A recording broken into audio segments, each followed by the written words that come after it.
你以为你了解伊朗？黑袍、反美、铀浓缩，这些标签背后藏着一个被严重误读的文明。它从来不是阿拉伯国家，它曾是人类第一个超级大国。它的伊斯兰外衣下跳动着拜火教的心脏。改国号，政教合一，硬刚美国，伊朗究竟是为了什么？今天，蓬蒿野史用6个被忽略的真相，带你穿透偏见，看懂真正的伊朗。很多人看国际新闻时会有个错觉，感觉波斯像个已经坐古了几百年的博物馆名词，而伊朗则是那个穿着黑袍硬刚美国的现代硬汉。但如果你穿越回2500年前，在居鲁士大帝的宫殿里喊一声波斯国王陛下，他可能得愣半天才反应过来，因为在他们自己的语言里，祖国从来不叫波斯，而叫伊朗，意思是雅利安人的土地。所谓的波斯不过是希腊人给起的一个绰号，其实不过是下属的一个省而已。可是这个绰号一叫就是2000多年，直到1935年，老巴列维国王才硬生生地把它给掰了过来。为啥要改呢？因为那时候的伊朗正处于一种精神分裂的状态。论祖上，他们是真的阔过。2500年前的波斯帝国，说是人类史上第一个超级大国也不过分。它横跨亚欧大陆，疆域从希腊边界一直捅到印度河，面积超过600万平方公里，连埃及都是它的一个省。那会儿的波斯国王号称万王之王，波斯人看欧洲人就像看乡下的穷亲戚。但到了19世纪，这份骄傲被现实扇得鼻青脸肿。曾经横跨3大洲的版图，在沙俄和英国的铁蹄下像破布一样被撕扯。北边割地给俄国，南边出让石油给英国，连关税和印钞权都抵押出去了。曾经的万王之王沦落到变卖祖产的程度，这种祖上一条龙，现实一条虫的落差，成了伊朗人骨子里最深的痛。老巴列维上台后，决定给国家来一场精神整容。1935年，他正式发函全世界，别再叫我们波斯了，请叫我们伊朗。这里头藏着老国王的2个小心机。第一个是撕掉标签。古波斯虽然伟大辉煌，但在当时的西方语境里，波斯2字却充满了颓废感，跟这个名词连在一起的全是地毯、猫和没落贵族。老国王想要一个更有力量感、更现代的称呼来匹配他正在修建的铁路和工厂。他想告诉世界，那个被你们欺负的老波斯不存在了，现在的我们是雅利安人的土地，伊朗。第二个是国际博弈。当时德国纳粹正在疯狂吹捧雅利安人种。老巴列维一看，嘿，巧了，伊朗在古语里就是雅利安人的土地。尽管这2个雅利安不是一回事儿，但他还是想借这个名字跟德国套近乎，拉个强援来制衡一直压在他头顶的英苏2位大爷。虽然最后抱错大腿的老巴列维被盟军废了，但伊朗这个名字却留了下来。所以说，这事儿可不仅仅是改个名字，它是一次尊严抢救。它承载着一个没落贵族最后的倔强，他们既想守住那份古代帝国的辉煌血统，又急于撕掉近代被殖民、被羞辱的标签。所以，当你今天看到伊朗在国际舞台上那种死不服软的劲儿，你就明白了，他们改名就是为了告诉全世界，我不是你们随口乱叫的那个波斯，我是我自己家的主人。在我们的印象中，中东是阿拉伯人的地盘，但如果你在德黑兰街头对着一个当地人喊“嘿，阿拉伯兄弟”，那对方的脸色可能会比锅底还黑。你别看他们都穿着长袍，都写长得像蝌蚪爬一样的书法，但在伊朗人心里，这就像把法国人叫成英国人一样，是一种严重的降级羞辱。这股子傲娇劲儿是从1400年前那场蛇吞象的惨剧开始的。公元7世纪，原本称霸一方的波斯萨珊帝国，因为长期和拜占庭死磕，累得精疲力竭。这时候，南边沙漠里突然冲出一群骑着骆驼、拿着弯刀的阿拉伯人，他们口念经文，战斗力爆表，竟然把辉煌一时的萨珊波斯帝国给一锅端了。这对波斯人来说，简直是精神上的降级。波斯人心里想的是，我搞居鲁士援助、建坎儿井、修御道的时候，你们还在沙漠里吃土呢。现在你们倒爬到我头上去了。所以，波斯人开启了一种极具个性的借壳生还模式。他们没选阿拉伯人正统的逊尼派，而是逐渐拥抱了代表反抗和殉难的什叶派。这不仅仅是信仰，更是一种立场上的划清界限。我们是一家人，但咱们得分两桌吃饭。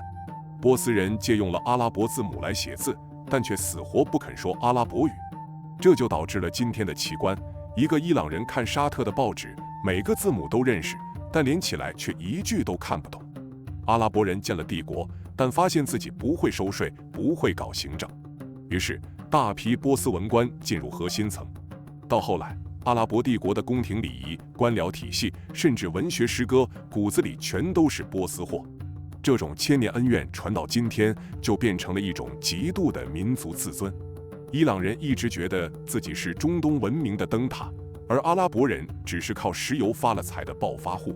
所以当后来两伊战争爆发时，就不只是地缘冲突，更是延续了1000多年的波斯之矛与阿拉伯之盾的文明较量。理解了这一点，你就能明白为什么伊朗要在中东搞什叶派之狐，为什么他要和周边的邻居死磕。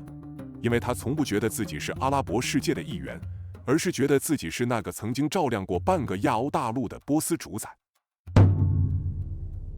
如果你问一个伊朗人，你们的根在哪？他可能会带你看清真寺，但他的眼神一定会不自觉地飘向那些更古老的神庙废墟。因为伊斯兰教虽然在伊朗待了1400年，但它其实是个半路杀出来的程咬金。在它之前，波斯人有个维持了上千年的初恋仙教，也就是金庸笔下大名鼎鼎的拜火教。仙教的主张非常硬核，世界是光明与黑暗的战场，人活着就3件事：善思、善言、善行。他们崇拜火，认为那是真理和光明的象征。这种信仰深刻地塑造了波斯人的性格，高傲、追求秩序，且总觉得自己背负着某种神圣的使命。那么问题来了，既然初恋这么深厚，后来怎么被伊斯兰教给夺爱了呢？这还得怪阿拉伯人的弯刀。公元7世纪，当萨珊帝国崩溃后，波斯人发现，如果继续坚持原来的信仰，不仅要交沉重的人头税，还没法进政府当差。活人哪能被神憋死？波斯人展现了极强的智慧，咱换个伊斯兰的壳子，再把拜火教装进去不就得了？不久，他们就拥抱了什叶派。在什叶派的教义里，他们找到了和拜火教相似的共鸣，比如对救世主的渴望，对殉难的崇拜。而很多伊斯兰教节日也颇具伊朗特色，比如最隆重的波斯新年诺鲁兹节，骨子里还是拜火教那套玩意儿。大家依然要跳火堆，依然要摆上象征生机的7件礼品。所以，看伊朗的宗教，你不能只看那层黑袍。伊朗的伊斯兰教是经过波斯文明深度美研过的，它比阿拉伯半岛的原始教义更华丽，更具哲学思辨能力，也更具世俗的生命力。直到今天，很多伊朗精英内心深处依然对那份前伊斯兰时代的荣光念念不忘。这种精神上的二元论导致了伊朗社会的一种奇观：他们一方面是虔诚的穆斯林，另一方面又对古波斯的废墟和神话充满了近乎疯狂的崇拜。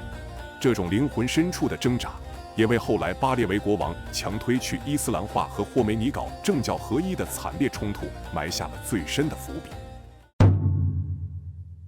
在很多人的印象里，伊朗这地方就像个巨大的神学院，宗教领袖一拍桌子，全国就得跪下。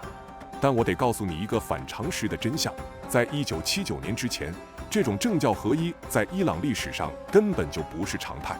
且不说古典时期的波斯是王权骑在神权背上，就是到了伊斯兰时期，也一直是王权与神权并重的双头蛇。一边是国王沙阿，他们管税收、管军队、管疆域，他们代表的是那种源自古波斯的世俗的王权傲慢；另一边是教士乌玛，他们管司法、管教育、管信仰。这哥俩的关系非常微妙，既是合伙人，又是死对头。这种双轨制在古代维持了一种奇妙的平衡。当国王太荒淫卖国时，教士就出来带着巴扎商人闹革命；当教士太保守碍事时，国王就用刺刀和改革来修理他们。这种平衡直到1979年才被彻底打破。霍梅尼上台后提出了一个惊世骇俗的理论——法基赫监护。翻译成大白话就是：既然国王不称职，那干脆别要了，由最圣洁的教士直接坐到国王的宝座上去。所以，1979年的革命本质上是一场权力吞并，它终结了波斯文明延续1000年的国王对阵教士的博弈。这在伊朗历史上其实是个前所未有的异类。这也解释了为什么今天的伊朗社会如此拧巴，因为这套政教合一的系统，就像是给一个有着千年世俗基因的巨人强行套上了一件紧身僧袍。巨人虽然还在往前走，但每一寸肌肉都在抗拒。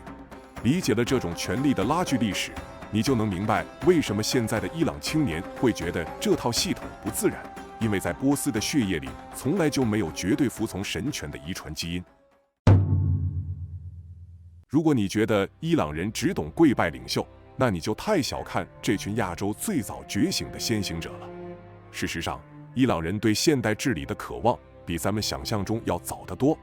早在1906年，也就是大清朝还在争论要不要立宪的时候，伊朗人就已经拎着脑袋搞出了立宪革命。他们建立了议会，制定了宪法，还一度想把国王关进法律的笼子里。那为什么搞了100多年，最后搞出了一个神权至上的结果呢？这里头有个极其魔幻的错位，在伊朗人的潜意识里，民主共和不仅仅是选票，它首先是民族尊严。近代史上，伊朗每次尝试现代化，几乎都会撞上一堵墙，外国干涉。1906年议会刚成立，英国和沙俄就来拆台。1953年，总理摩萨台想搞改革，美国人直接策划了政变。这就给伊朗人留下了一个极其深刻的心理阴影：温和派似乎保不住国家，只有强硬的拳头才能对抗列强。于是，1979年之后，伊朗演化出了一套全世界绝无仅有的双轨治理系统。如果你去德黑兰，你会发现他们既有总统选举，也有议会辩论，还有一套看起来很共和的官僚体系。但这套班子的头顶上悬着另一套更牛逼的班子——宗教领袖和专家会议。这就像是一个公司的架构，总统是 CEO， 负责处理柴米油盐和国际投诉，而领袖是董事长兼大股东，他手里握着军队和终极否决权。如果总统想往前走，董事长只要一皱眉， CEO 就得乖乖回原位。这种双套班子的并存，其实是伊朗人在制度理想和生存恐惧之间的一种病态妥协。伊朗人并不是天生喜欢强人，他们只是在反复被外部势力教育后，产生了一种悲观情绪，认为西式的制度是脆弱的，必须套上一层神权的金钟罩才能保命。但这种妥协的代价也是巨大的。年轻一代的伊朗人正越来越厌倦这种带着镣铐跳舞的制度，他们想要的是真正的参与感，而不是在一个预设好边界的沙盘里玩投票游戏。理解了这种统治之痒，你就能读懂伊朗街头那种周期性的爆发，那不是在反对秩序，而是在寻找一个被压抑了100年的真正属于波斯人的现代化出路。在德黑兰，你会看到一种极度分裂的景象，政府大楼的墙上刷着美国去死的巨幅标语，但拐个弯，你就能在私人派对里看到喝着洋酒聊着硅谷科技的年轻人。伊朗人的反美其实是人类外交史上最复杂的一种 PTSD。 在很多老一辈伊朗人心里，美国曾经并不是大撒旦，而是白月光。二战刚结束那会儿，伊朗人看英国人是贪婪的殖民者，看苏联人是危险的扩张者，唯独看美国人，觉得他们是现代文明的灯塔。他们曾真心实意地邀请美国顾问来帮自己管理国家。可以说，在1953年之前，美国在伊朗的形象近乎完美。但1953年发生了一场 CIA 主导的政变，把这道光给熄灭了。那次政变对伊朗人的心理打击是毁灭性的。自己最崇拜的导师，为了几桶石油，亲手掐灭了整个国家的梦想，还扶持了一个国王来压榨我们。这种背叛感成了后来所有愤怒的火药。到了1979年，这种压抑了26年的怒火，借着宗教的外壳彻底爆发。关于这段恩怨史，后续咱专门做个视频，感兴趣的可以点赞关注我们，免得错过。即便在今天，伊朗的反美依然带有历史的赌气成分。官方的敌意是为了维持神权统治的合法性，因为只要大撒旦还在，内部的一切问题就都能归罪于外部阴谋。而民间的反美更多是一种对西方既向往又抗拒的复杂情绪。他们痛恨美国的外交政策，却热爱美国的文化和技术。所以，看伊朗的反美，你不能只看那几句口号，那是由一段被操纵的历史，一个被干涉的梦想，以及一群渴望被尊重却始终被孤立的灵魂共同熬成的一锅苦药。这不只是两个国家的对抗，更是一个古老文明在被现代霸权伤害后产生的极度自卑与极度自负的交织。理解了这一层，我们就能看懂伊朗在和谈判中的拉扯，也能看懂为什么他们宁愿受制裁、受打击，也要硬刚。因为在他们看来，这关乎一个6000年文明古国的最后一点自尊心。